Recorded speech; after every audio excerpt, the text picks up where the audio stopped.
So, welcome back to Third Age Reforged and to another battle replay. It's been a little while, longer than I did anticipate, but we're going to try and get back into some sort of schedule, but I guess more on that in a little while. For now, we shall just get back into a regular battle replay, and it's a bit of a return to an old classic as well, which is nice because this is the CARDOLAN outpost. It remains to be seen as well whether the YouTube algorithm punishes me in a severe way for being away for this length of time. Nvidia certainly did, with how, as they are wont to do, every time they seem to introduce an update, it tends to break everyone's recording setup, which is always nice. But yes, hopefully we'll be able to iron out any of those kinks as we get back into the swing of things. And it is a good versus evil, and it is actually evil that are going to be on the defence today, who have taken up residence in the CARDOLAN outpost here, and we're going to be seeing the forces of good on the attack. So we won't waffle on too much, we shall get straight into the army composition. Starting up on the hill over here, Sunlight is going to be playing as Dol Amroth, a nice well-rounded force when it comes to their cavalry and infantry combinations. The Talon Knights are a pretty good choice in this sort of environment, purely because you're going to need those shields and that heavy armour to wade through some of the punishment. The armour piercing will be more useful against some enemy units than others, but we'll have to wait and see what the defenders have in store. The same sort of thing can be applied to halberdiers, though of course the phalanx formation is always going to be a useful aspect to them. They can be outranged, they can be shot up, and of course again the armour piercing is going to be of varying use, but when they are useful they are very, very potent indeed, and there's some of the better halberdiers, mainline halberdiers, that you can field. Dol Amroth Spearman with the first level of armour upgrade. This is the sort of unit which, especially when you're on the attack, you're going to need to lean into a little bit more, because you are going to need them to be the workhorse of your army, even in a 4v4 like this, where you're going to be able to call upon a little bit more quality than the defenders. You are still going to need numbers, because they're going to have the positioning to be able to really take advantage of your army. If you don't have these sorts of units, the Dol Amroth Men-at-Arms can play into that as well. Again, both these units have got good shield values also. Men-at-Arms don't have the armour upgrade here, but again, it's not the be-all and end-all. They are, after all, just that standard infantry unit that you're going to be sending in to do the dirty work. We've got the Arathirium. Unsurprising to see Dol Amroth bring a cavalry unit to the fore as well, purely because this is what they're going to be really good at. And there is a bit of open space on this map as well, depending upon how the defenders set up. If they set up on the river, you can really take advantage of the retreat to the settlement to do some good damage with your cav, or if the defenders do want to post up in some of the more open areas on the other side of the river, the cavalry can also manoeuvre there. We've got the Dol Amroth archers. Unsurprising to see at least a little bit of a ranged presence as well, but Dol Amroth's main ranged angle comes from their javelins, because you can bring so many of the Belfalas Marines before going into the red limit. In fact, I think even then Sunlight has gone into the red limit, because I think it's 4, and I believe he has brought more than that based on the number that is there. But still, when it comes to dealing with the river crossing and dealing with the narrow streets of the outpost, that can be very, very useful indeed. Moving on, we have Bacon Soup, who's the player who sent me this one, so big thank you to him. It was sent it to me quite a while ago as well, so apologies for that. Dwarves of the Blue Mountains. The Guardians of the Blue Mountains are here, another Javelin unit, though of course a little bit more well-rounded than the Belfalas Marines because of their heavy armour, but the same sort of thing here, so a good throwing projectile option. It is in their archers, however, that the Dwarves of the Blue Mountains really do shine, and they're very difficult to skirmish against because of that aforementioned heavy armour, and they're just decent stats because of being dwarves. Just in behind them we have the more rank-and-file warriors of the Blue Mountains. But again, standard dwarven infantry in this sort of situation when you're on the attack can be really, really useful. Not the most mobile, but when they get into just a straight-up slog in melee, they can be a really efficient combatant. Maybe not quite the numbers that you would want to see, but they make up for that with their effectiveness for the kind of unit that they are. Frost Spears are a unit which is a little bit more difficult to use on the attack, because they do require a certain angle for their shots to be super effective. But if they can get that angle, especially if they can claim some high ground on the other side of the river, they can be really devastating over a period of time with those repeaters of theirs. We have got over here some Wardens of Thorin's Halls. Again, a little bit of a departure from the other dwarves, because they wear their shields on their backs and have a second axe, so it means they have a better melee defense. They still have that armor, of course, but slightly lower shield value, so some of the very best archers in the game can be a bit of a problem for them. But if you can get them into melee, that shouldn't be an issue, and I imagine we'll see them a bit later on. And then the souped up variant, the Juggernauts, the bodyguard tier option, really everything you can possibly want. Huge damage, huge melee defense, massive armour. When it comes to being a real pain in melee, they can be a real issue for the opposing side. Then the High Thanes of Azaghal have historically been the most effective all-round unit that the Blue Mountains have fielded, because they're one of the best halberds in melee in the game, as well as being very, very effective javelin men as well. Very difficult to bring down. Then defenders of the Blue Mountains are the spear variant of their standard infantry. Moving on to the third attacking force, we have a force of elves, Fries and Rice, who is going to be playing as Lothlorien. Obviously Lothlorien will bring a lot of long-range capabilities to the fore, with their Galathrim archers being also good in melee. Lothlorien do have a bit more of a damage-dealing edge to them than, for example, Imladris, who are a little bit more defense-focused. Galathrim spearmen here as well. Good unit to have on the front line with those shields and armour, and of course the huge stats that elves tend to bring as well. Several units of Lorien spearmen. This is where all of the elves, to a greater or lesser extent, have a bit of a problem with their entry-level units being relatively low in numbers and relatively light on armour. And that could be an issue here if they're the first ones in, but if they can work with their allies, they are very effective in melee for the tier of unit that they are. Galathrim axemen with those throwing axes can be brutally effective as well. So we'll see how well they do. 3 units of them. We've also got the Kindred of Caliborn, which again, souped up variant of them really. Dual wielders in melee, mind you. So they're just an all-round damage dealing powerhouse. And then we've got more of their rank and file. Up on the hill, the Bladesmen, again the sword variant of their entry level infantry.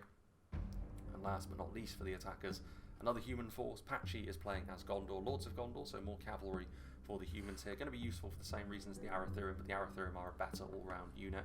But Gondor do have a little bit more solidity when it comes to their infantry choices, which over the long haul will probably be the more telling thing in this battle. The Trebuchet, which Gondor of course have got 3 of the artillery pieces. Don't know if they'll use that initially. I mean, it could be more useful to use it early to try and force the defenders away from the choke points on the other side of the bridge and claim some territory, but we shall see. Axemen of Lasarnak with their armour upgrades, armour piercing in there as well. So we've got the Gondor archers who can be more of that skirmishing archer along with the Lorien damage focused one, so that's a pretty potent combination. And Gondor and Lothlorien complement each other quite well, to be honest. Gondor with their more survivable angle, considering all of their armour upgrades that they can bring and just their baseline defensive capabilities. With stuff like their Gondor infantry, the Athenian Rangers were hidden somewhere there as well. I saw that tooltip pop up for a split second. Guards of Osgiliath, a strong unit of pikes. Got the Fountain Guard wielding their 2-handed spears aggressively. Very strong unit when it comes to dealing damage as well. Gondor certainly don't lack for quality if you want to invest, and the Vanguard of King Elisar are a very good example of that as well. Very strong unit of 2-handed swords indeed. More of the Gondor infantry in the backfield, more of the Axemen also, and more of the Fountain Guard. Very good. So, on this side of the river, to start off with, we do have Dale, who I did think it was good versus evil. I thought from a distance these guys were Rugaur, actually, interestingly enough, but Dale have joined the evil side. But there's always one player, isn't there? There's always one player that has to balk the theme, but Lila is doing that here with Dale. I mean, to be fair, Dale will bring an awful lot to the defenders here, because they can match up very nicely to Gondor and Lorien on this side of the battlefield with their range prowess. They may lack a little bit in melee compared to those two, mind you. Dalian infantry are all well and good, but the equivalent Gondorians are going to be a little bit more efficient, and Lothlorien far more damaging. We've got the Blackshot Dragon Slayers, very dangerous unit of armour-piercing archers there. Probably a great deal of Dale's force is going to be hidden because of this side of the river being hidden terrain. Well, a lot of hidden terrain is going to be here. Athala Rangers, mounted Rangers, I mean, if they can be used effectively, they can be absolutely lethal, but whether they will get the opportunity to remains to be seen. They're going to be fighting alongside Cand, played by Chuckles. So again, a bit more cavalry here. I mean, this is going to make Gondor and Dol Amroth's job a little bit harder, because Cand are very good at shutting down enemy cavalry, if nothing else. And the Nurad Windblades, ideal for that. Chieftain's Vanguard, also decent enough in melee. Plenty of horse archers as well to again maintain that mobile ranged force that they seem to be going for over here, which again is all well and good as long as your front lines can hold against the onslaughts. But Cand can do that with their Nurad footmen and their Nurad halberds, Brotherhood of the Spear in there as well. They've got that armour piercing throughout, which are more useful against Gondor than Lorien in this northern part of the map, but should still be useful universally as well. Variag Warriors, a cheap and cheerful 2-handed sword. Javelins as well from the Nomadic Marauders, which again will be useful as long as they post up in the right location. More horse archers, interestingly enough. And then very interesting actually is going to be the Hwatcher, because if they move that forward and go after the Trebuchet, they can crumble them very, very quickly. And if that's the case, they can post up on these bridges freely. If they can't destroy the trebuchet, then they probably won't be able to, so that is going to be a big swing pretty early in this battle, depending on what each side wants to do. We've got Umbar, played by Reaper King. He has got the Balagaya footmen on the front line, the Corsairs as well, Balagaya archers, so the rank and file of ranging from the fodder really to the pretty well armoured core of the front line that Umbar can bring. Balagaya pikemen with the full armour upgrades as well. That'll make them a bit more resilient to any sort of range pressure, as long as that pressure isn't javelin based. Alcarondas Legion, they'll be able to match up pretty decently against the equivalent forces from the Blue Mountains. I don't think they would be outright victorious in a pure melee fight, but they do have their shields on their arm rather than their back, so that is another potential area where things could swing a little bit. But they do have the quality to stand up. It's whether or not they get the support from their allies to be able to do so against superior numbers on the wider choke point. Armour piercing from the Umbar Axe Guard is going to be very useful against the dwarves and Dol Amroth. We've got the Balagaya footmen once again at the back, full upgrades. More Corsairs to pad the numbers, more Balagaya footmen, or Balagaya pikemen I should say, to hold the line. And then we've got the high-end unit of pikes as well, one of the finer units of pikes in the game, the Naru Sentinels, shields on the front as well.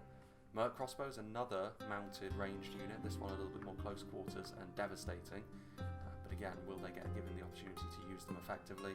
Naru Royal Guard, very, very tanky unit of archers along with the Balagaya. So functional archers from Umbar. There could be the Castamir's Rangers skulking around in the shadows somewhere as well. And finally, a more aggressive faction overall, we have Regulator Populator, who's going to be playing as Harad.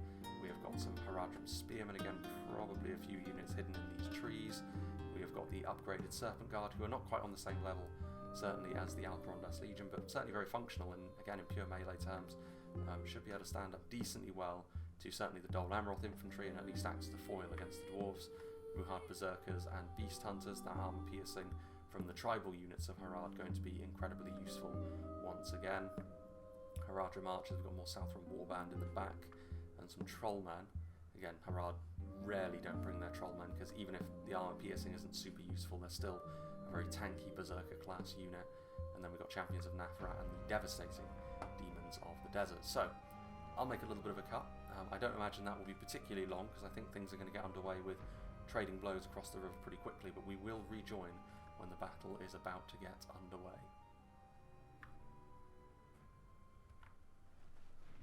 So it looks as though we are about to get underway here, with the dwarves leading the way into what is now a Harad-led defence of this main way across the river.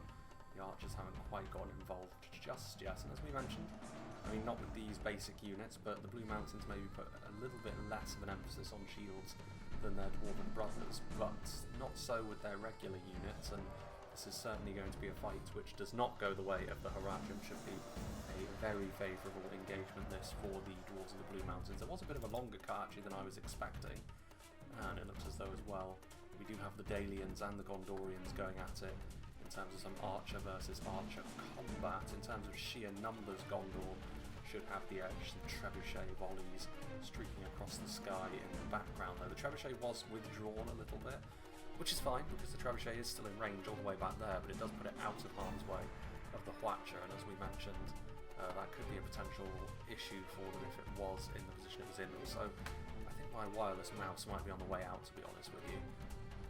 Hopefully it won't affect things too much here. Interesting to see as well that the Guards of Osgiliath are being left in range of the Dalian archers. I mean, those Dalian bowmen across the way can do good damage to them, but they will also have their own ranks thinned pretty heavily here by the Gondorian efforts, you would suggest. I mean, Dale in general should be better actually in a skirmish fight than even Gondor, but when you're outnumbered like this, it's always going to go against you a little bit. But as the defenders, they will need to be a little bit more conservative perhaps with their ammunition. They're going to want to keep it in good stocks so that they can make a real fist of it when it comes to defending the settlement. Some units are already back there in the settlement, so jumping the gun a little bit perhaps in terms of that retreat, but that's fine. It means they won't have to retreat all of their units all at once.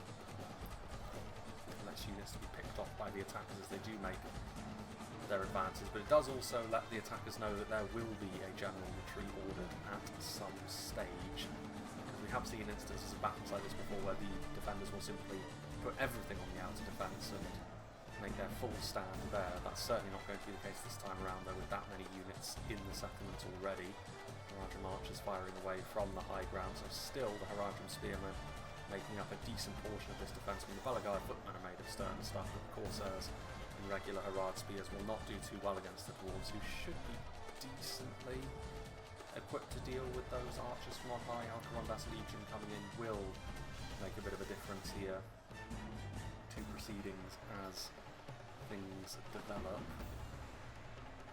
More Corsairs all the way forward as well, so certainly not hurting for numbers. Meanwhile, here in the north, trebuchet shots coming across the river, so trying to go after the Watcher, which is fair enough. Again, that is a very lethal kind of weapon to see on a map like this. In fact, may very well be best served putting it on the riverbank and just firing over into Gondor now, because unlike with archers, I don't really see the Watcher being too useful if it comes to digging into the settlement, and also it's just the fact that it'll take a long time to wheel these things down there,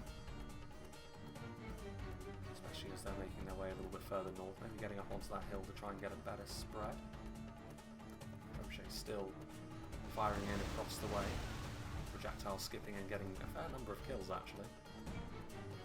Slight bounce to their projectiles now, coming in a little handy there for the Gondorians. Meanwhile, this middle bridge not really being pressured too much. That was where Lothlorien found much of their army initially, but I think rather wisely they are just passing themselves off into being support for Gondor in the north, and this more general push in the south perhaps. Some Lothlorien elves coming across over there. That damage spike that they can offer could be very, very handy as we make our way into the latter stages. Some marksmen of Thorin's Halls in position, trying to put some pressure onto the defenders with archers of their own. Brotherhood of the Bow very close to the front lines.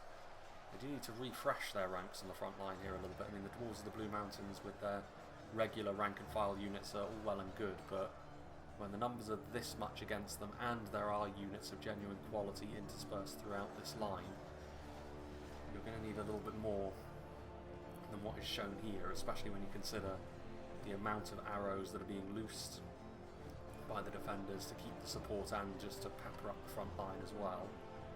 Belfalas Marines marching their way into place to try and get some javelin support. That was a big part of the Dol Amroth composition after all, so they will want to make good use of that. See the trebuchet in the distance there, even through the fog.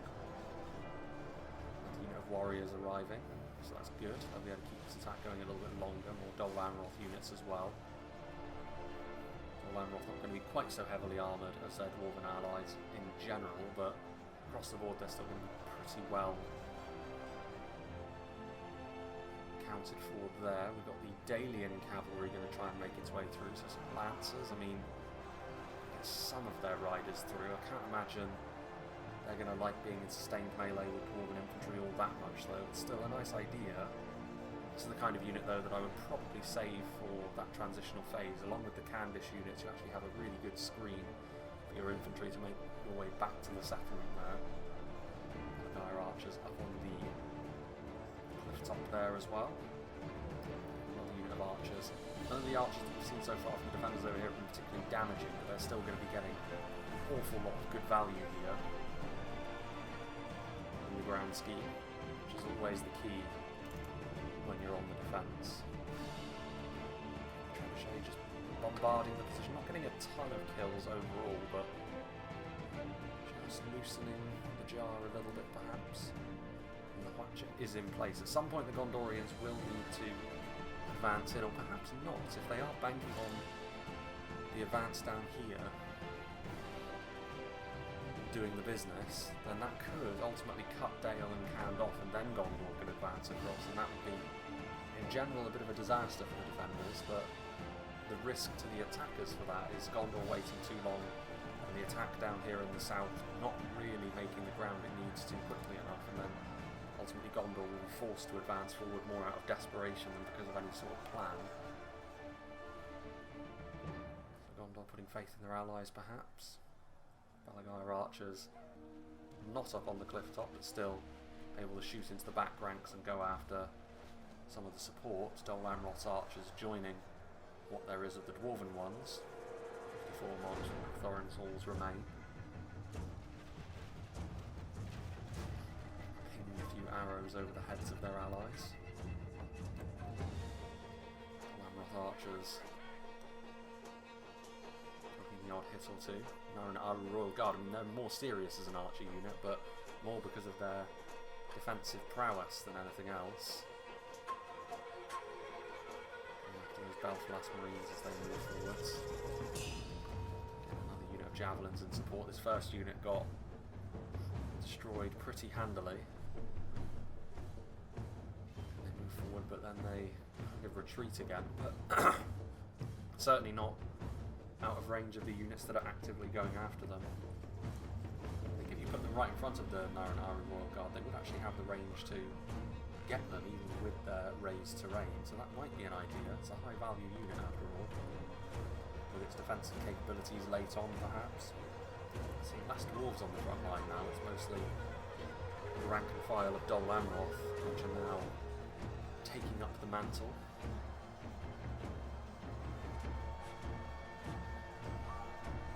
Archers out of ammunition again, just sheer numbers being piled onto the front line now to try and keep order of things, and so far that has worked quite well for the defenders. They'll be pleased with how the battle has gone so far, I think.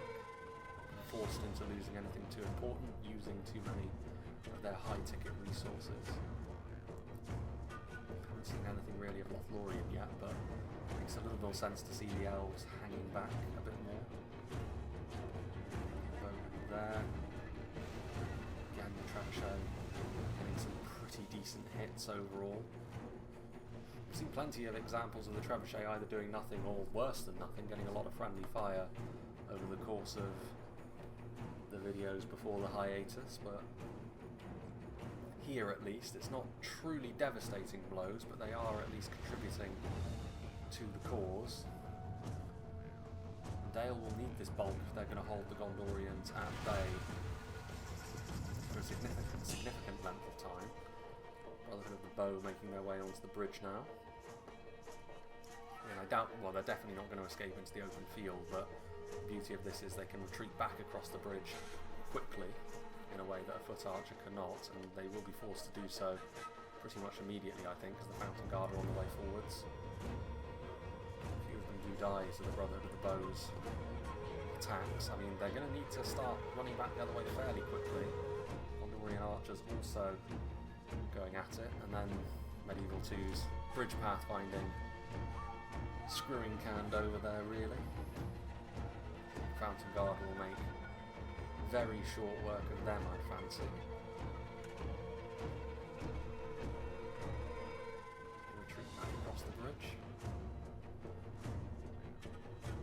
The Rangers in a pretty menacing position as well. Indeed, they will start firing at Fountain Guard now, who are on the bridge. Do a lot of damage as well. The Watcher is in a nasty enough position, I suppose, but again, wider areas where the Watcher is at its best, so the narrowness of the bridge may actually work against Cand there. Defenders in general. It's certainly perfect for most artillery, but the Watcher is really the exception to the rule there. Meanwhile, things far more of a melee fight over here. The Dwarves have sent forward some more warriors of the Blue Mountains to keep things topped up. We've got the Dol Amroth Spearmen.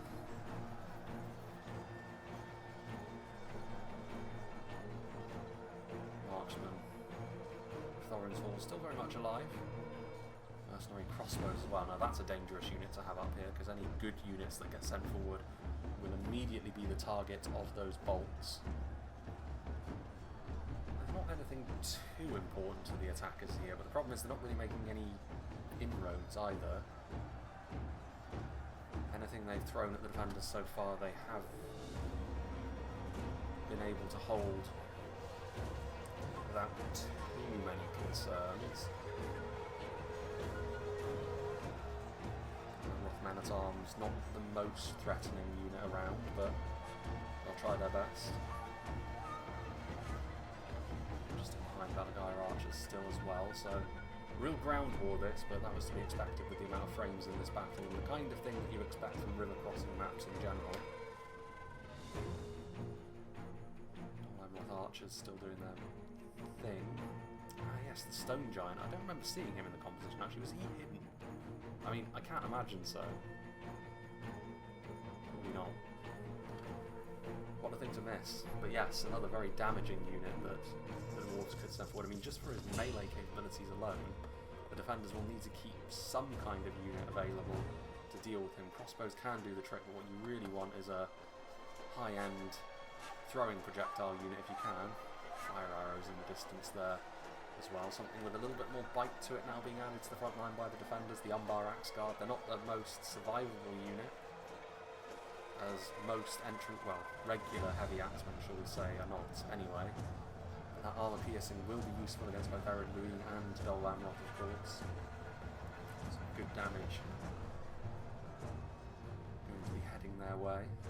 Meanwhile, you can see the puffs of smoke from the Watcher there, as Gondor have decided to commit to an advance across the river with their infantry now. They have been given the room to seize a bit of territory. Whether or not they can keep it, I don't know. And yeah, the Axemen of Sarnak fleeing as a result of the arrows and rockets that are falling down upon them. Fountain Guard made of far sterner stuff, of course. They will be joined by a full complement of Gondor infantry, but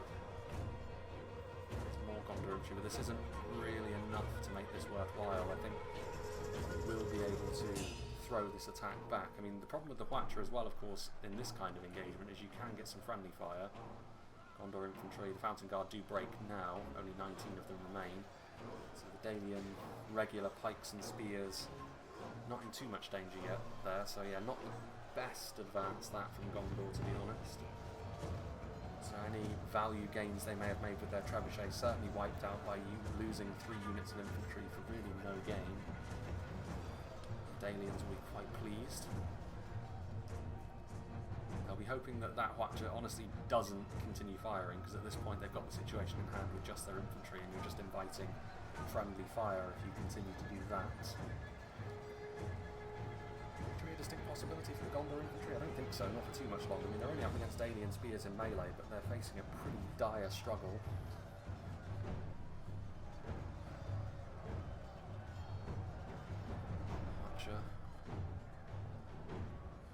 Rangers. Using fire arrows on rangers is something I wouldn't normally recommend, because you want to have as many volleys as possible of those high damage projectiles, more so than you want the morale shocks. And at this point, the sliding morale is definitely going to affect your own units really more than the Dalians. They're going to be absolutely fine.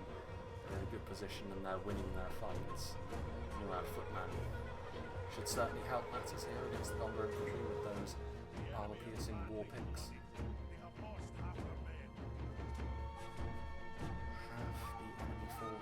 Gone, which is surprising, because that means half of one of the defending armies. I can't imagine that's Dale. I suppose it could be. Cavalry, high-end units. Stone Giant being committed relatively early here. I mean, there's nothing on the front line that will cause too many issues. The Umbar Axe Guard can do damage, but not really at the rate that would be required to bring him down. So now the question has to be asked, what do the defenders do? Because if they're going to retreat, they're going to have to do it fairly sharpish. Otherwise, the defenders in the north could end up cut off, and that's where Gondor and Lothlorien could sandwich them between the units that could claim some territory over here and themselves. Any javelins on the way forward? I mean, Amroth Legion. Got the Blood Trolls, who they could do a decent amount of damage. Monstrous Infantry, of course, have got very good stats themselves. The Oni-inspired Blood Trolls of Khand. And that is enough to convince the Stone Giant to just retreat a little bit.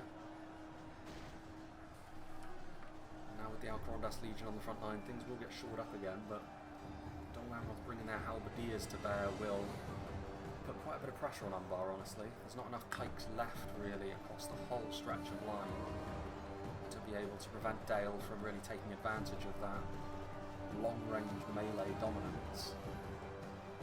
And the armor piercing will be very handy against the freshly arrived Alcorandas Legion as well. Javelins ripping overhead, so tilted a little bit more now in favour of the attackers here, but more reinforcements, and also it looks as though they're not going to to hold as much back in reserve now as it looked like they were going to. They were largely empty the outpost itself. Umbar still had a few things in there, but Harad are sending all of their units out to the open field, so maybe they will man these front lines for a little bit longer. Asking the question of the attackers, they're going to commit a little bit more forwards. I mean, Gondor have sent more units across the river, and fair play to the Gondor infantry that were over here initially, because they have actually managed to hold out without routing,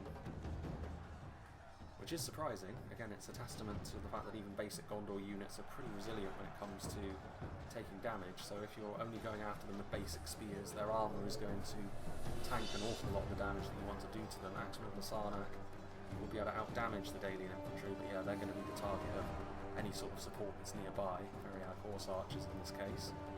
Again, going to be able to use their fast movers to good effect in this sort of situation, you would suggest. Seems certain. The defending infantry, which is not surprising. I mean, again, they've sent across some reinforcements, but not enough to really make it a fully even fight. The Lothlorien archers. So the elves arriving to try and do some damage.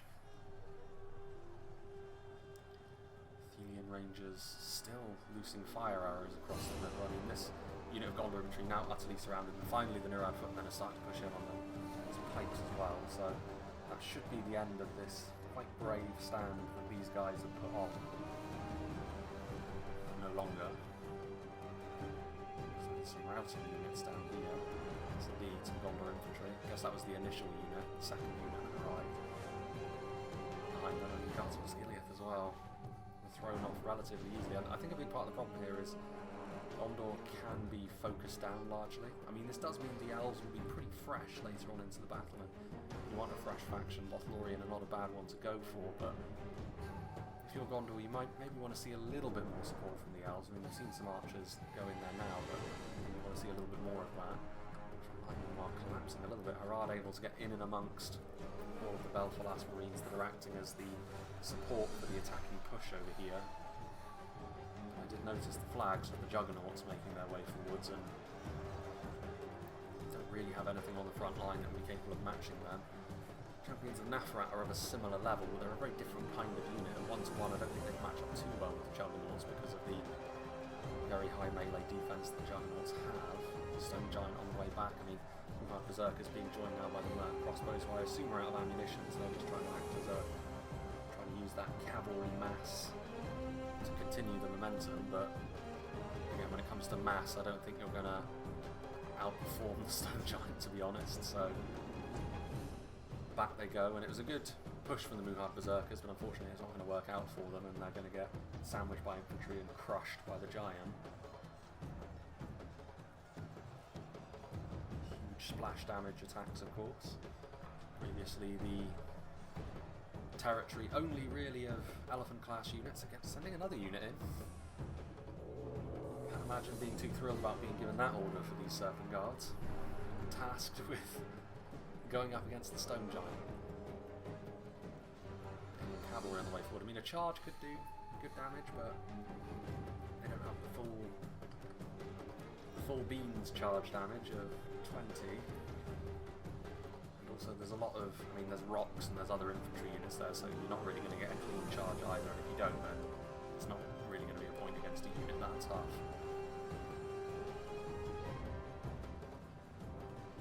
So the presence of the Stone Giant is a problem. Retreat, Haradrim archers still trying to take pot shots. Pot trolls are here. 14 of them. There's one, mind you, and one that's in combat. Rest of them are way back over there. My mouse is not enjoying life at the moment. I think I might have to go and get the wired spare that I have. Still in one of the boxes from when I moved apartments.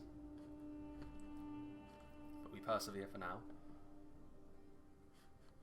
And the Gondorian attack has completely ceased, so that will be something which the defenders take great heart in, because I mean, with the units that Gondor have already lost, they've lost a fair amount of their initial mass anyway, so I don't really think they're going to be able to sustain those kinds of attacks, unless the elves now supplement their numbers, but the elves have not seemed too eager to get involved up until now. Things fall quiet on the northern front once more. Again, it's telling actually that the Dalian cavalry has been able to come down here to lend a hand. We have seen the Candish cavalry do the same. Okay, there is a little bit more room to utilise it. Again, managing to get a bit of a charge through the gap there. Not devastating, but just preventing the Balfolas Marines from taking up a good position to use their deadly ranged attacks. Amroth spearmen shuffling backwards as well.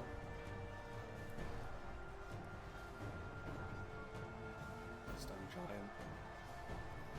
And the Blood Trolls make their way in. Under normal circumstances they tower over their enemies, but that is certainly not the case this time. More armor piercing being added as well with the Moonhard Berserkers as the next line of reinforcements to be committed. Back go the Blood Trolls, Guardians of the Blue Mountains. I think they are going after the Blood Trolls, and again, against those monstrous infantry units, you can do a good amount of damage to them. You won't get sheer kills as a result of doing that, but you will weaken them considerably, and that is the key, because nowadays, ever since the last big patch, the monstrous infantry went from being honestly very flimsy to pretty much where they need to be effective. They're not overpowered, but they're definitely very scary, so bringing down their hit points is always going to be useful. Meanwhile, Balagai Pikemen moving forward, seeing some elves in the melee for the first time. Regular Lothlorien bladesmen who will do very nicely, honestly, against Harad and some of the Southrons there fleeing in the face of a joint assault by the men, elves and dwarves. Balagai footmen are fleeing as well, so this front line is starting to fall apart now without any more reinforcements. They did send forward this one unit of pikes, but they needed more than that if they intended to hold on, especially now that the Stone Giant is coming back into combat. He's going to do very nicely against these pikes. So yeah, this is the inn that the attackers needed. Push their way forwards now. Mercenary crossbows charging in just to try and slow the momentum, but they're going to get dealt with very quickly by Dolan or spears, who in turn will not particularly enjoy fighting Moonhard Berserkers, but I think this is more of a rearguard kind of a unit now than anything else. Circle guard. Cavalry charging in. Lothlorien bladesmen taking damage there, but the first contribution of an elven unit was a pretty effective one. Now another one moving in as well, Lothlorien spearmen able to get in behind the lines as well. Haradrim archers will not be able to stop their momentum. Easy enough foe to face. Blood Trolls will, mind you. Regular Harad units, I mean, they're still sort of stacked up in front of the CARDOLAN outpost now, so they're going to need to try and stabilise the situation. I think Cand and Dale realise as well that even if they were to begin a general retreat now, if they were going to make it to the outpost, they would need to take the long way around. They'd need to go back round this pass and then across the farmland and into the settlement that way, I think, because the blue team do have a bit of go forward now. And the elves also pressurising the middle bridge. Spearmen and bladesmen once again, who will do nicely against the Murad footmen in melee, but the real issue is going to be the damage those Variag horse archers are chucking out because of that light armour that the rank and file Lothlorien units do have. Lathram archers, though, are trying to cut down on their numbers, and of course horse archers don't have the unit sizes that foot archers do have, so the elves will rip through them. I think they're a bigger target as well. I don't know how the game quite computes that, but obviously the horse archer unit model is bigger. Still, the damage they do here should still be pretty useful. Probably the bow flitting around. I think the attackers, I mean, if they can start pressurising a little bit more on that bridge in the north as well, and really double down on trying to make some this progress here on the southern crossing stick, I think that would go quite a long way to helping them be victorious here. Looks like only 3 of the blood trolls now remain, although they have been active in the conflict now for a fair amount of time and up against some pretty decent units as well. Speaking of, we have the Juggernauts still over here, still 53 of them remaining as well, and certainly Haradrim Spearmen are not going to be up to the task of stopping this. There's also the matter of the Harbingers of Castle who have been spotted by the Dwarven and human javelins who are starting to go after them, try and deny the defenders that burst of quality which they may well need as the battle enters its latter stages.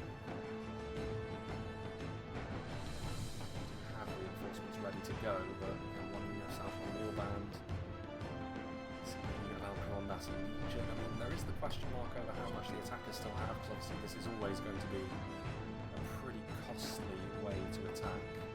Stonegiant just knocking over his own units. Rangers of Nimrodel hidden amongst the High Thanes. So Lothlorien, I mean, they've still got all of their hard-hitting units. Really, the Juggernauts are the only genuinely bleeding edge unit they've sent in, but they don't have much in the way of numbers now, is the thing. Which is why perhaps Lothlorien have sent over their regular units, because there's only 1 unit of rank and file left to be sent in. They've needed the numbers that those elves have been able to bring to the table, although perhaps just as important is the fact that even those entry-level elven units do have that skill, that finesse in melee. It's what makes up for their lighter armour and flimsiness in the face of projectiles. Talon Knights now moving forwards as well. They'll be good against the Alcarondas Legion, those maces to crack through that Umbar armour. And those blood trolls, there may only be 3 of them left, but that's still a decent damage spike. Amroth Spearmen pushing to the front line as well, only 80 of them remain, but still shoring up that line, keeping things nice and organised now. Yeah, the Juggernauts are really eating in from the side of this line, and this gap actually means that the Javelins here have got a clear avenue to try and exploit. Looking at the minimap though, you can see the Gondorians have completely abandoned any effort to try and go after this position. The rest of the Gondorians now marching southwards and maybe try and go after that same crossing, which is all well and good, but that is the green light for Cand and Dale to do exactly the same, and I think they will be able to get into position a little bit more quickly, which means Dale's arrival could actually stabilise things down there. We'll see. Galathian archers now in melee. It's another thing that you very much have in the back pocket, is the elves, as being able to rely on your archers to be very effective in melee. Also, Galathian archers with those elven curved swords. Again, the very horse archers in a good position to shoot at them. They at least do have their armour, but still, when it's point blank like that, no arc needed on the projectiles, that's going to be pretty damaging indeed. Dwarven army just coming down to its halfway point, which is not bad honestly, because it's not the biggest army that they've brought when you consider all of the high-end units that they do have, so the fact that that's only just ticked over considering the kind of battle they're in is maybe a good sign. The mountains are very depleted now. East Hunters presumably have used their javelins, because otherwise they would certainly be the sort of thing which would be very handy against these dwarven fighters. Speaking of which, the knee of the stone giant comes into view. And the berserkers could do a fair amount of damage, I suppose. I mean, it's so hard to tell how close to death these things are. You get the same sort of thing with trolls, where you're not entirely sure. It's not as if there's a health bar above them. They get bloodied up, of course, so you know they've taken some damage, but like when there's either blood or no blood, it's just how it is, I guess. And good splash damage on this. We have seen the Dalians arrive. So they've got those numbers on the front line. They won't do very well against the stone giant, but they are at least buying time. Halberdiers are routing as well, so I mean, Talon Knights on their own on the front line, so reinforcements required. Rotting meat being flung. Actually, was that horseman died there? I think think that's one of the only times we've seen an example of a direct hit on a unit from the rotting meat actually getting a kill. Just got finished mentioning that the horses have got the horses slightly larger targets, I suppose. But yes, meat being flung and 1 kill being gained. Dalian Bowman also in place now, so their support able to do their thing. Another good thing potentially for the defenders here is retreating like this to help out on the front line means they're that much closer to the outpost should they wish to retreat. Some dedicated spearmen now moving in. They're going to be in full view of the nomadic marauders. Variag horse archers loosing a few arrows as well. Ooh. Now, the Hwacha has come south. Only 7 of them remain, so it's only just operational, really. But going after the back lines to support, because if they were to target the front, they would almost certainly kill more of their own men than enemies. Archers going after 2 Rangers of Nimrodel. Again, that's an expense. An expensive Dwarven army, going into the red limit on Rangers for Dol Amroth. Potentially high rewards, but this front line is not doing so well for the attackers now. Trollman leading the charge once again. We've seen Harad do this once already, sort of breaking through the front line and then trying to push forwards. It didn't work then. Stone Giant stopped them in their tracks, but the Stone Giant is otherwise engaged now, and the Trollman will be free to engage the Frost Spears in melee, and there's only going to be 1 winner in that contest. Some returning, I say returning, I don't know if they were still routing, but they immediately started routing once again once they saw it was Trollmen that were there. And Alcarondas Legion now pushing forwards as well. So I mean, Gondor have arrived in the south, but as I kind of suspected, Dale and Cand arrived first and were able to reinforce this position, so we'll see. Hwacha now doing damage to Gondor as it did before. There is no escape. Gondor infantry now pushing in, but being mapped by the Alcarondas Legion. It's that similar Numenor-inspired armour styles that both of these units have. Theron now moving forwards. I mean, there's a little bit more room. If they can get around this engagement, they could start causing some havoc, and they're a very dangerous unit of knights. They've always been one of the very best in the game, all round. Maximum charge bonuses, really solid defensively. But if they do get caught up on a whole load of spears and pikes, all of that armour will not save them. Anti-cavalry bonus will be too much to bear. Push back to pretty much the original frontline position, so all of that hot air and bluster, yeah, no progress made.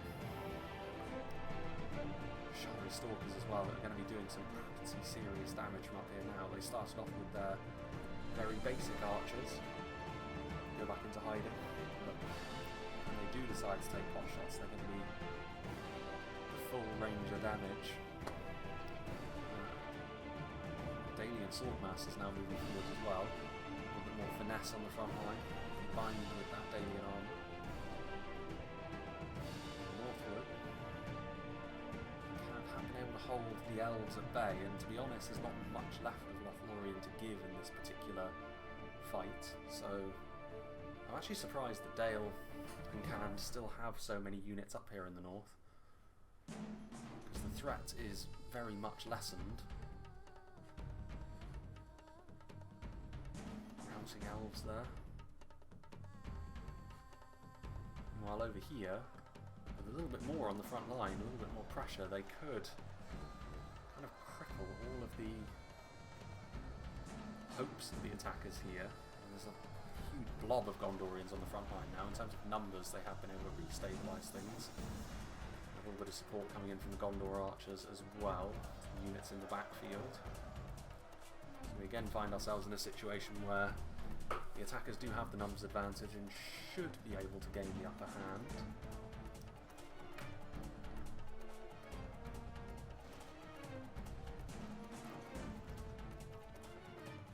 Naru Sentinels. Frost Spears of Azagal, and they took a bit of a mauling at the hands of the Trollmen, but able to get some pretty good shots there. Time will tell how impactful the wind blades can truly be.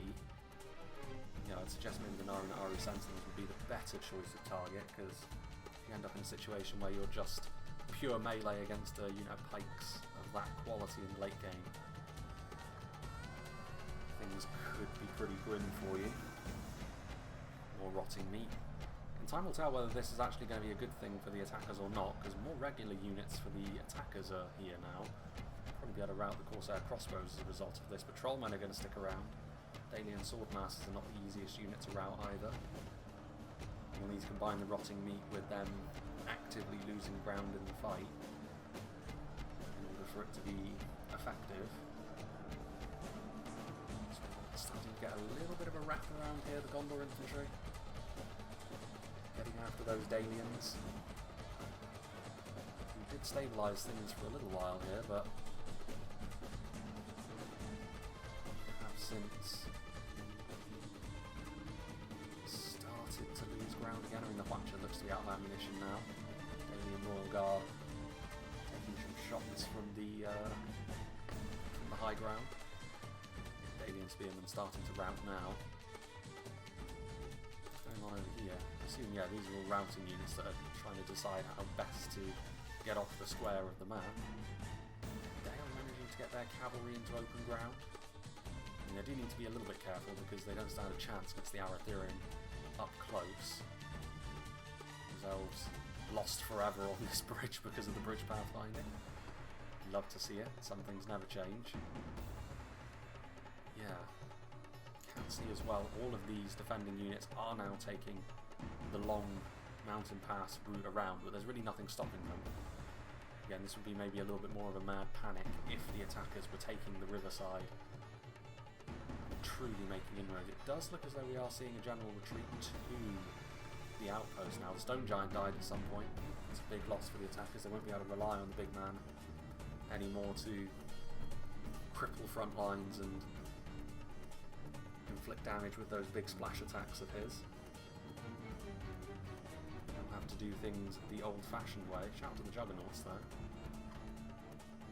That might be the second unit off them though, because they seem far too healthy. 68. I mean, they're good, but they're not that good to be able to get through that completely unscathed. Now the rest of the units should be able to make their way back across. Keep an eye on the minimap to see those two red arrows in the north, because they could reveal themselves at any given moment. The question now, in this transitional phase, will they be able to get anything? I don't think so. This has been a pretty well organised retreat from the defenders. The question is whether they'll have enough time to truly set their defensive positions within the settlement now. What's going on over here?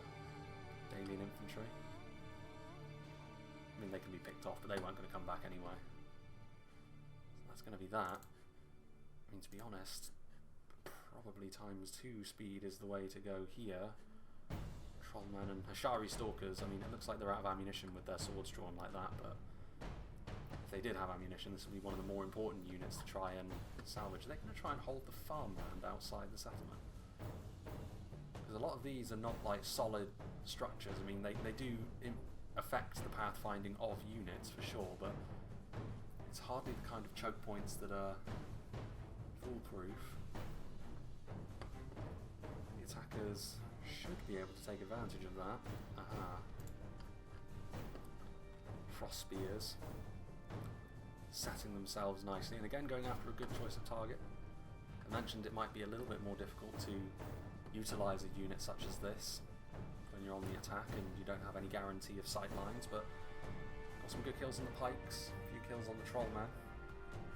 They are expensive, mind you, as a unit, so these are the kind of things that they need to do, really. Thala Rangers, presumably out of ammunition, charging in to silence those repeaters, and succeeding in it as well. Trollman will be happy with that. Windblades charging into the Gondor infantry as well. Maybe less successful that. A few of the riders falling, and Windblades again, an expensive unit. You want to be maintaining them as best you're able. I suppose this is a result of Dale and Khan having to march down here. They need to set up a defence to make sure they don't get sideswiped by the attackers as they move forwards, but they're really not setting up in the settlement at all at the moment, which is fairly surprising. I mean, they've got pikes in the gap and all that, but this is quite unorthodox. To defend in front of the walls rather than behind them. Blades retreating back once more. Cavalry doing its thing again, so Canned engaging in a spotted cycle charging. That was a little bit better from the Chieftain's Vanguard, putting a bit more of a dent in the Gondorian infantry as it moves forward, and shaken now as well. And the Gondorians are moving in to engage, but I don't think their allies are quite ready for this yet. Moving the rest of their units across, and these two units of infantry could find themselves overwhelmed in a very similar way to how they were by Dale and Canned during their initial foray across the bridge in the north. Dalian Bowmen, though, the scariest units in melee, but that could change. It's Brotherhood of the Spear in the background. Also, they're already shaken, so a little bit of a morale jolt could send these guys fleeing for the hills. And that would be a bit of a shame. And I think Canned thinking the same thing. Wasn't the best of charges though, it was more of a bump than anything else, but it is enough to make them waver. Full-blooded charge there could have been enough to get them to flee. Talon Knights are a little bit more serious, my view. I mean, with the bulk of their units outside of the settlement here, it's an interesting situation because the attackers could end up occupying the outpost. And at that point, I mean, there's no way the defenders, who would then be the attackers technically, would be able to take it back. Just because of how attack-defense battles are usually structured.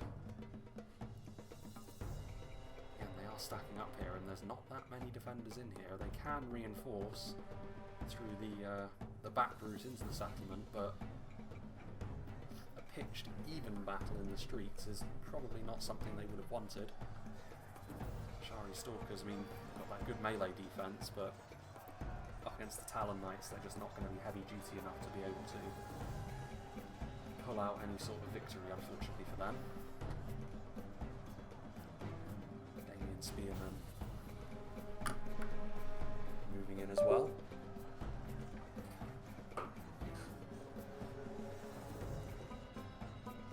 Chieftain's Vanguard, a very colourful unit, the Chieftain's Vanguard, aren't they? Trollman moving in, so really putting the squeeze to those Gondorians, which again probably jumped the gun a little bit, overextended their lines. Chieftain's Vanguard loosing a few more arrows. What's going on over here? Cavalry in behind the lines, I should have suspected. Brotherhood of the Bow have been pretty active throughout the fight as well, so not too surprising to see them pretty banged up.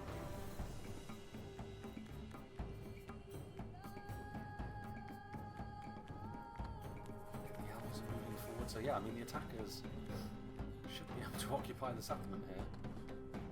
Move back here, which again is part of the reason why I'm so confused. I mean, I suppose the defenders could retreat to the hills.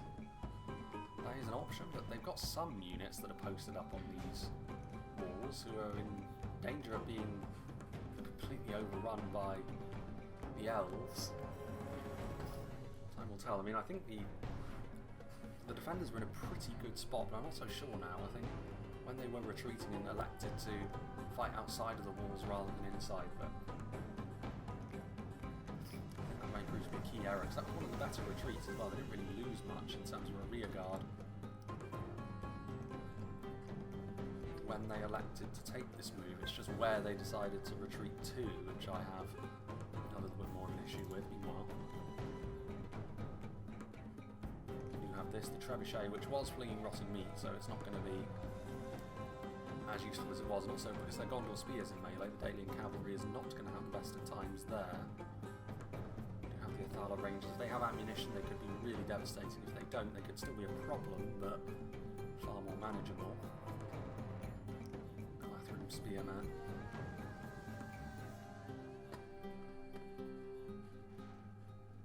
Getting nibbled at by the Athala Rangers now. I mean, if they would turn around, they would easily win that fight, but we'll keep an eye on things. Vanguard of King Elisar, some routing dwarves. Still that Canish cavalry being a bit of a pain. units still milling around. Gondor still taking the fight to the enemy largely on their own. Can be punished for that as well with a charge from cavalry. Again, none of these units individually, well, the trollmen actually would. So I take that back. And I was going to say, a lot of these units individually, the Talonites would be fine against, but with their powers combined, they are in an awful lot of trouble. Daily and Royal Guard taking some hits from the throwing axes, and yeah, Gondor and Lothlorien now very much occupying the settlement. The Daily and Royal Guard were left behind. This is a big loss as well. Still had some ammunition, and also certainly one of the tougher units that the defenders still have in melee terms.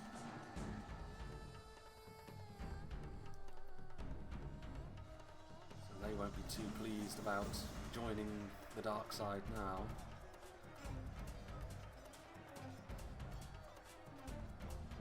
Daily Spearmen on the march forwards. Yeah, I mean, I don't really see them able to try and retake things over here now.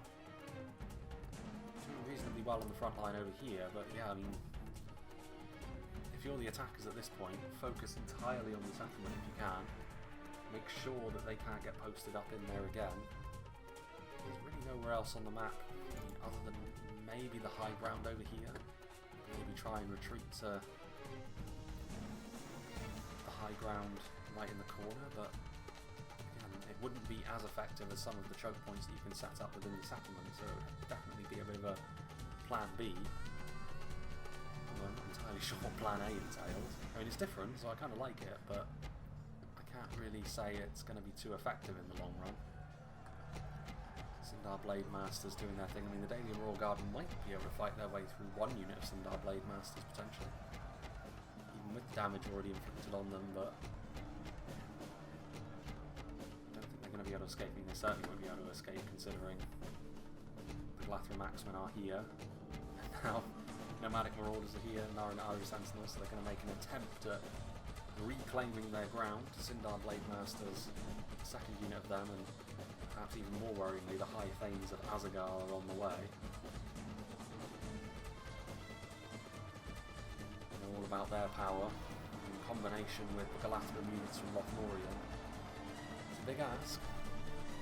Now the champions of Nathrat are on their way in. I mean, they will be scary, but again, they're going to need to have a concerted effort here between several units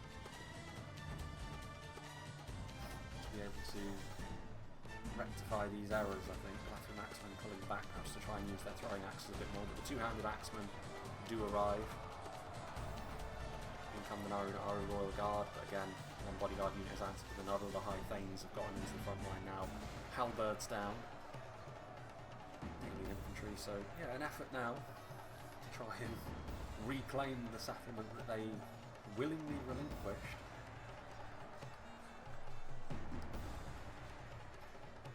Nomadic Marauders.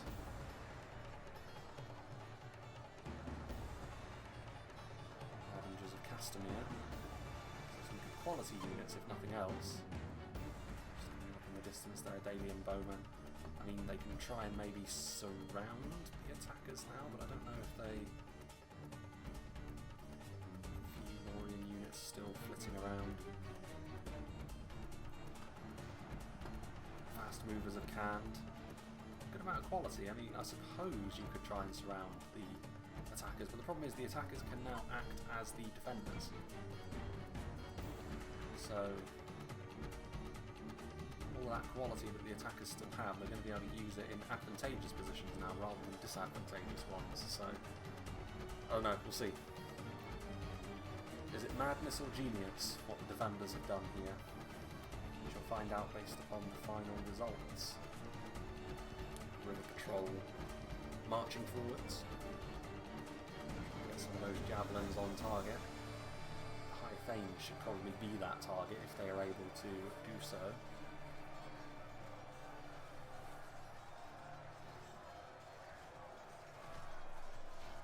Marauders.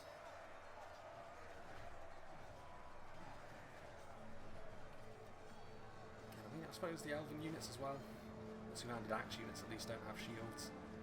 Some of those pot shots won't be completely without potency. Again, I mean, Harbingers and Champions of Nafrat are really the strongest of the units that the defenders, well, I had to use the word defenders kind of loosely now. Demons of the Desert are really, really deadly. Good job as well at targeting the High Thanes, but one good volley isn't going to be enough. Need a bit more of that.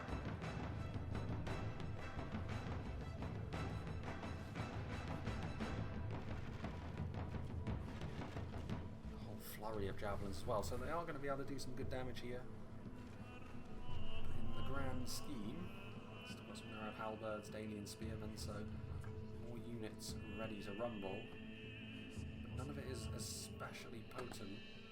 The strongest ones have already been committed. Blackshot Dragon Slayers could be really deadly, but again, would have been more useful where they posted up in a solid defensive position with Overwatch that they could utilise.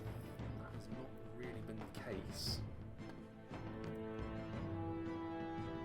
Bathroom Warriors.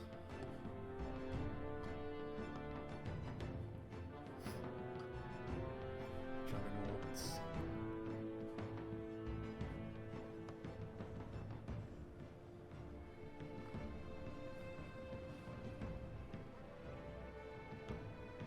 Plenty of these elven units now, and again, saving of their strength that they did earlier on Lothlorien should really help the attackers out here. Feels weird to call them the attackers now. Juggernauts getting in there, adding a bit of quality. The Harbingers have done pretty well here on the front lines. The Champions of Nafrat have had a bit of a hard time of it. The Elves able to front up to them. Their skill a little bit more easily. High Thane's victory seems is a distinct possibility even when they waded this far behind enemy lines. In general, to die as a result of this, so completely without its problems.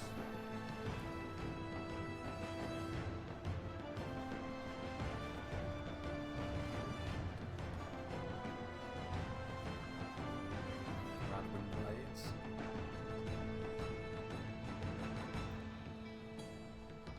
These fast movers are not really going to be too useful when it comes to fighting in the narrow streets of the outposts.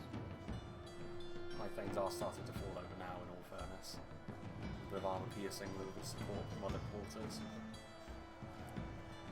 The Ered Luin dwarves are not satisfied just yet, though. I mean, to be fair, they're stopping any reinforcements from getting through to the front line, so the elves are going to have a far easier time of it. Candish General does fall as well. Clipped by one of those axes. Athelian Rangers now in a good position. Heartening for them after the tough start they would have had. Having to deal that counter skirmishing from Dale, but they are now the ones with the prime real estate. Sindar Blade Masters and Glathram Warriors, both variants of the two-handers that Lothlorien can bring. Of reinforcements. They still have a cavalry unit of their own as well, which is a little bloodied in places, but is largely fully healthy, the Lords of Gondor. Again, another attack in through this angle. Rangers of Nimrodel able to get some very nasty point-blank shots, which will help deal with the Trollmen, and then they too have got to deal with Haven Guard, which are a unit, one of few, which is going to be well suited to stopping any sort of advance from them, and there are more elves over here as well with that high damage of theirs. I mean, it's good that they're pressurising two angles to try and find the gaps in the attacker's armour, but I don't know. They're probably regretting their decision to post up in the farmland now, because I just don't think they have the manpower to be able to dislodge what the attackers have been able to gain here. Good thing there's no town centre. But I guess if there was, they would never have attempted what they did in the first place. Candish units with those big shields of theirs will help out against the ranger fire, but I don't think their melee capabilities are going to be enough, is the thing.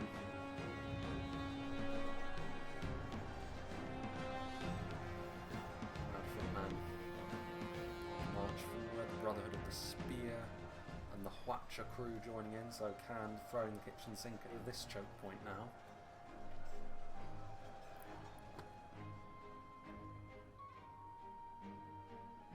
No more reinforcements really coming through from there. There is a unit heading in from this side, I just noticed. Black Serpent Bodyguard. They could cause a bit of havoc. And they are a Bodyguard Tier Lancer unit, so they've got a pretty nasty charge on them. They're able to get one of those surgical strikes off. Charge down here. The Fountain Guard, all they really need to do is turn around and face tank the charge and then do some damage as the Black Serpents try to lead. I don't think this will be the answer, but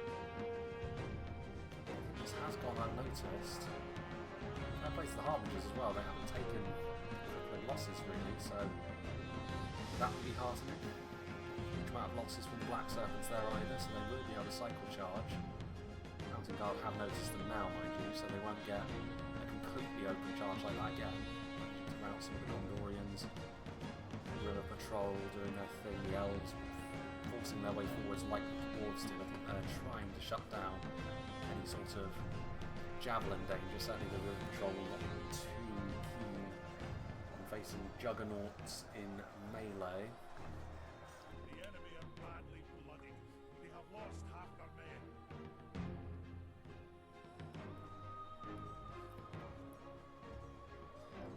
Gondor infantry. Harbingers.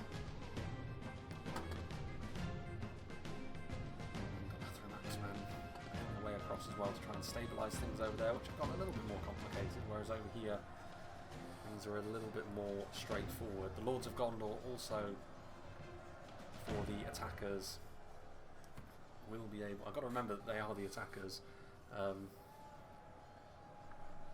Should be able to prevent the Black Serpents from having things all their own way.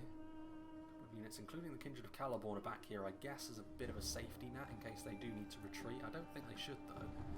Indeed, I think the Kindred of Celeborn's presence on the front line is probably somewhat needed. A little bit of extra quality. Damage from those throwing axes in particular could be very nasty for the defenders to have to deal with.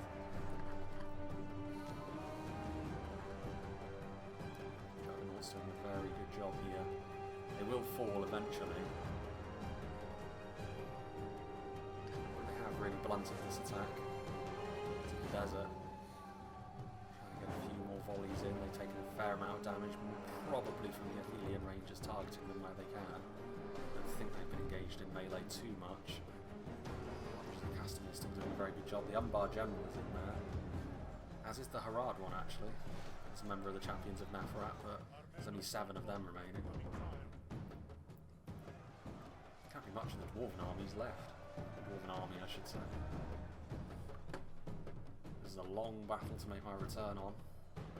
Vanguard of King Elisar still alive, another high quality unit. Haven Guard, very similar to them, but of course they've been in combat for a little while now.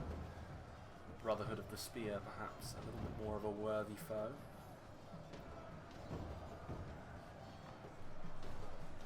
Those Rangers of Imradel will certainly have filled their boots in terms of kills over the last little while.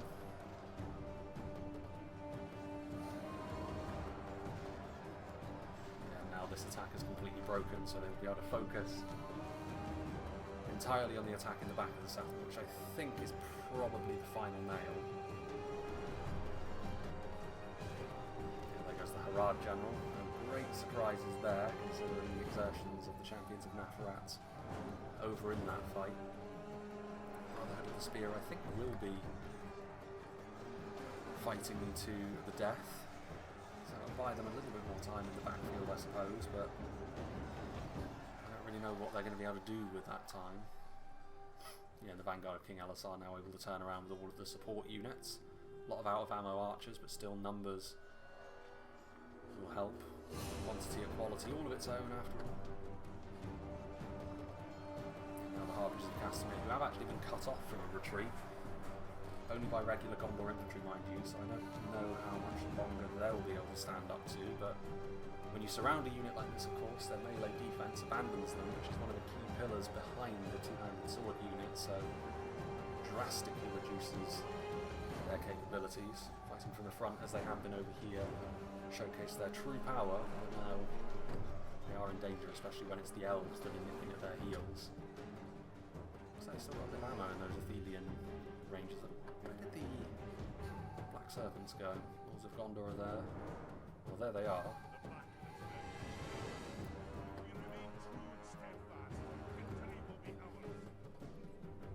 Certainly agree with that. Caliborn are open to a charge if the Black Serpents are feeling particularly daring. It's worth a go.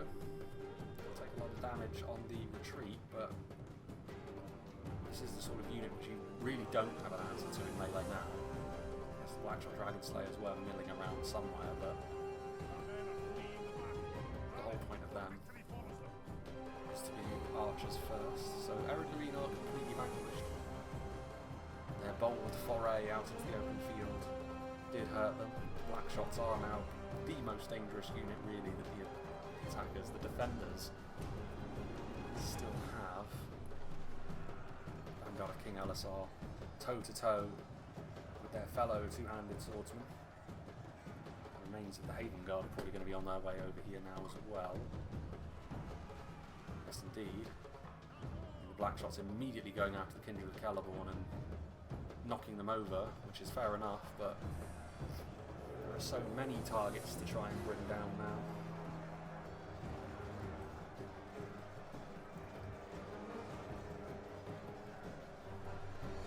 Indian Swordmasters, I mean, they're going to be able to punch through this slightly isolated pocket of infantry, I think, but again, that does mean they can isolate and destroy the Umbar General's bodyguard and General himself.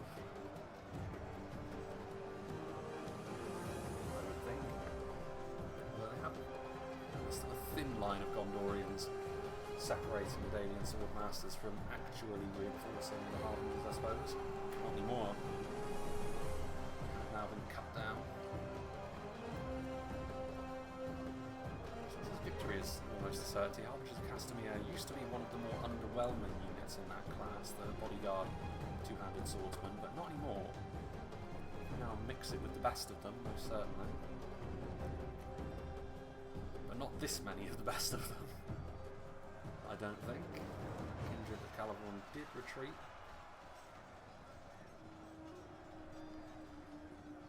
Yeah, I mean, it is close in terms of percentages, in all fairness.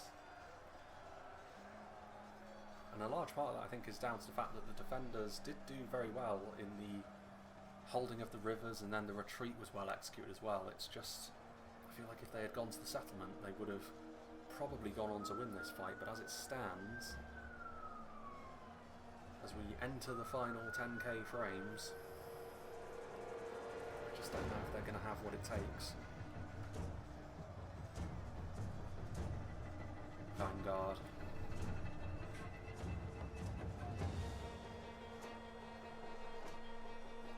Again, my mouse giving up there, just as soon as I try and rotate the camera.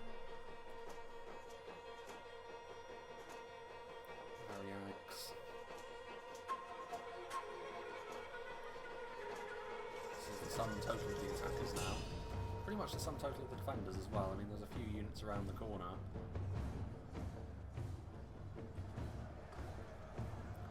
Yeah, this is it. So I guess times 2 speed is somewhat justified here.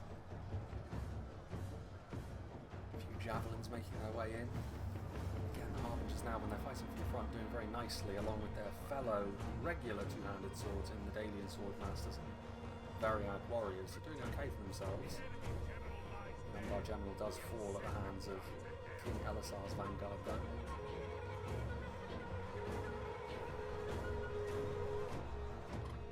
And I mean, there is the Athara Rangers still. They do have those cavalry units sent in behind enemy lines, but again, when it's regular Athara Rangers, they really don't have a bite necessary, and the fact those Lords of Gondor were in good health as well meant that they always had a bit of a shield, the attackers. I wonder how often I've unconsciously mixed the attacker and defender label up in this phase of battle. Still, it's made for a unique confrontation, so I am in favour of it. I just don't think it was necessarily the best idea when you stop and think about it.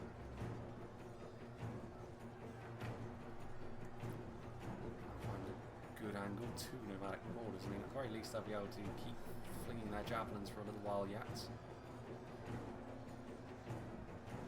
Warriors. I mean, a lot of this is also regular Gondor archers. Again, the Haven Guard and the Vanguard of King Elisar being at the core of this advance. And then you've still got the Kindred of Celeborn who can move in as and when they are required. And the Harbingers are now actually peeled off from the front line, which is only going to hasten its demise, I think. I think it's going to go quite the way they want. Cavalry now moving in, there's Imrahil. Where the Gondorian captain is. He blends in far more easily with his men than many of the general models in the game.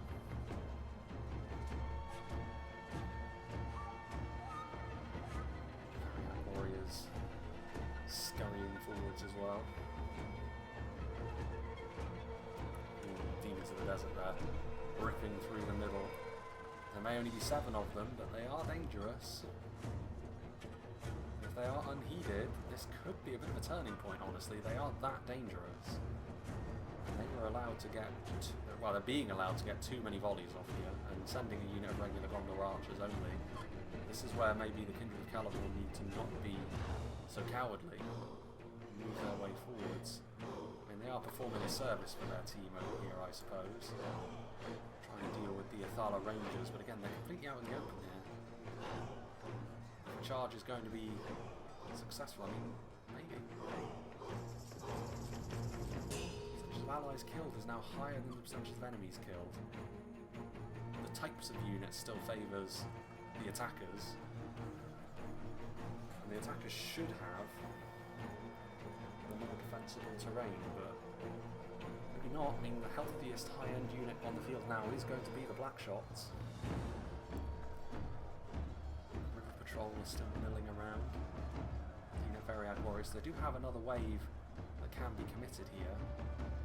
They are losing this fight now. Those Demons of the Desert javelins have done a lot. And again, Lothlorien dragging their heels around the battlefield a little bit. They've got units that can be committed and simply aren't being. There have been blades who are going to be up to a little bit more in the Athala Rangers.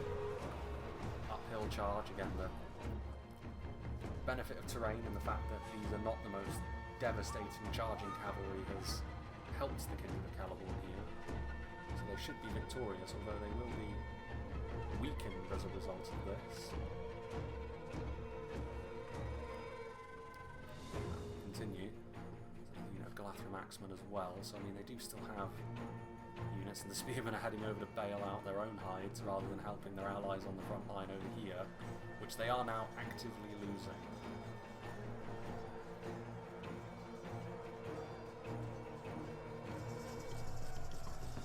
Numbers wise, Vanguard of King Elisar 34. I mean, they would lose with the addition of the Black Shots being added in, definitely.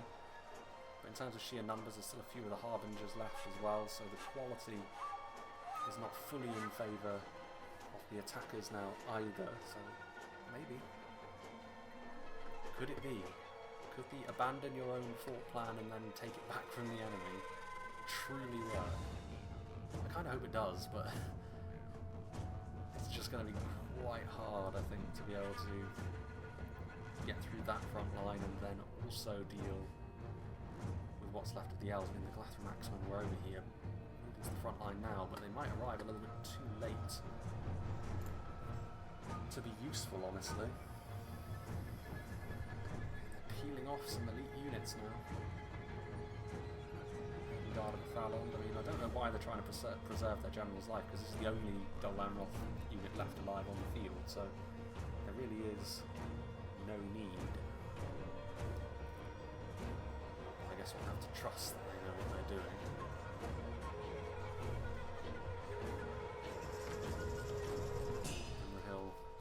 Still the Lords of Gondor as well, which I don't know what they've been doing either. They really ought to have been the ones to hunt down that cavalry over there. If they were going after the Black Serpents and I just missed it, then I apologise for that, but if they were just sat there that's a bit of a problem. It would very much be a case of snatching defeat from the jaws of victory here if the attackers were to go on to lose this, but it's not an impossibility at this stage. I think the strength of those elven units in the backfield might be a little bit too much for the defenders to be able to overcome.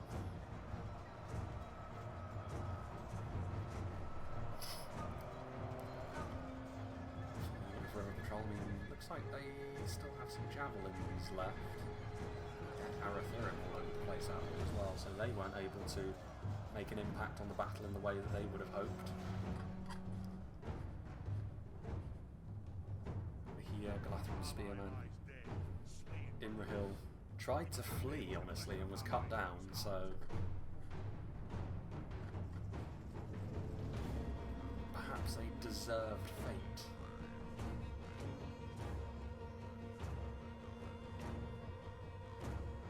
Go. Defeat seems certain. Range trying to get those rear charges in, but they're very depleted at this point, so even the mass can't really carry that. A unit of Galathrun warriors, another fresh unit, or fresher unit of Galathrun warriors to shore things up. They are going to be able to buy enough time, I think, for the reinforcements to arrive. Kindred of Caliborn banged up and bruised, but 20 of them is still going to be pretty significant, especially if they have any throwing axes that they could bring to the table. Do they? They do.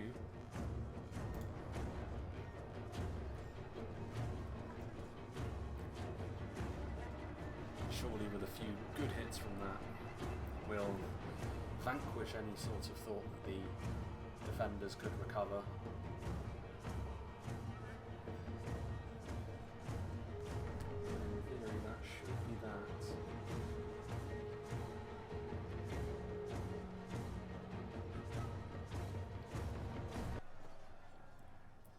Were biding their time and waiting for a good moment. The Lords of Gondor now running interference in the backfield, as the dwarves did before.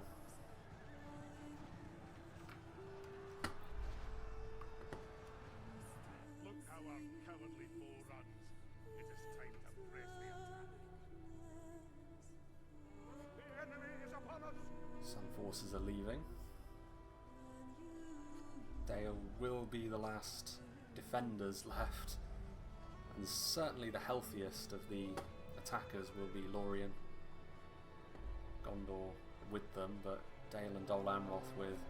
well, Dale and Dol Amroth. Ered, Luin and Dol Amroth with nothing, which fits really with the casualties they took earlier on, getting across the river. It is now just clean up. The Black Shots will take a little bit more killing than the other units. The River Patrol in particular. I guess the Gondor General could fall if he's not careful. I just assumed he was in the Vanguard of King Elisar, but of course not. He's in the Lords of Gondor. Yeah, fresh unit of Galathrun Spearmen. It's only a matter of time now. Elven quality to see them across the line. And charging in as well. Got a little bit dicey there towards the end, but it has now flicked back over to a 1% advantage for the attackers once more. Again though, I'm not really sure that that label is really what they were in this fight. Certainly not for all of it. We've seen CARDOLAN Outpost quite a few times in the past, but we've never seen it quite like this.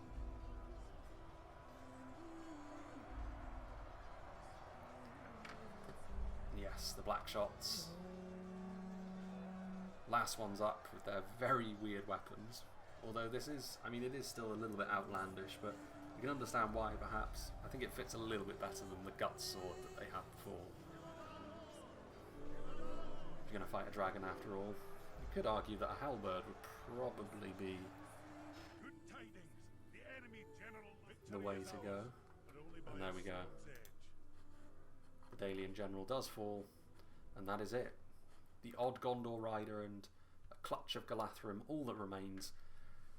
A weird but very competitive battle, and oddly enough, I do think the defenders, for large parts of the game, performed really well. They actually did the right things in most situations and probably would have won if not for that one decision, albeit it is a bit of a big decision to decide not to use your own fortifications and instead deploy somewhere else. Like I said, I actually approve of it because it led to a very different fight. But from a tactical standpoint, I'm not sure what the thinking was there, because immediately when the attackers saw the lay of the land, they did exactly the right thing in that moment and sent the vast majority of their forces to the very undermanned settlement and claimed it. And from that moment on, the defenders were always in a bit of trouble because the main advantages they should have had were suddenly in the hands of the attackers. And it was still a very close fight, so it goes to show that in the rest of the battle, including when the attackers actually had control of the settlement, the defenders did a lot of good things, but they just weren't able to overcome that advantage that they had basically given away. Let's have a look at what did the damage for Bacon Soup. High Thanes did very well. Unsurprisingly, they weren't actually in combat for too long, but still very effective. The Stone Giant was very effective, of course, in that river crossing. It was one of the main causes of them being able to, get that forward momentum and actually get across the river. And ultimately, that was maybe what forced the mistakes as well from the defenders. Plenty of units breaking 100 kills, which is good for attackers, certainly. Over 300 on the Juggernauts, probably the one that was committed earlier. Good getting over 200 as well on Archers and Javelin Men. Good performance of the Warriors of the Blue Mountains as well, probably on more rank and file units, but that is where they shine. So, big thank you to Bacon Soup for sending this one in. Big thank you to all the players as well for being a part of this battle replay. Looking to get back onto a regular schedule now.